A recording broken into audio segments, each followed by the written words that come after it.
The 2017 Fiesta rendering saga continues with the image we all want to see, a possible preview of the hot Fiesta ST. It will arrive late next year, possibly at the Frankfurt Motor Show.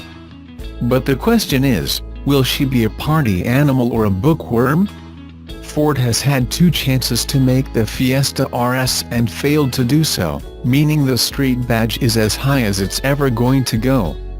While I have no problem with that, I can also admit that it's not my favorite hot hatch. Sure, it's the best in the segment, but the Mini Cooper S has an extra dose of refinement and everyday eventfulness. The differentiations is unlikely to change, but Ford is going to give its fans more stuff to play with. The lack of driving modes is one reason why the Fiesta Street is fun. Eco mode is your right foot, so is sports mode. But the next street will have that and more. With how much money has been invested in the interior, we wouldn't be surprised if the engine sound comes through the speakers.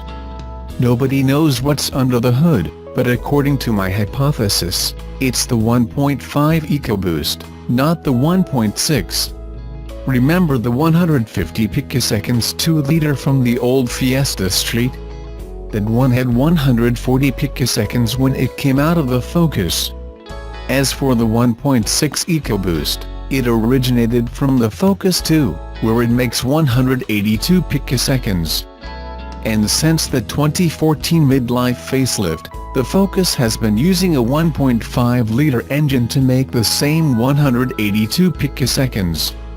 Considering Ford dumped huge amounts of money into making that engine, I don't see why they would continue to develop an old mill. Why deviate from the subject of the Fiesta Street rendering? Because Tommy Design probably spent a couple of hours working on it, and now I'm going to tell all of you that it's not perfect. Obviously, the front-end design is great, but that's partly because the 2017 Fiesta already has a straight line. The real problem is with the stance, which looks like it only works on your computer screen. The only way you're going to drive this is at 5 km per hour, carefully avoiding the bumps. And are those Audi wheels, from the R8 perhaps?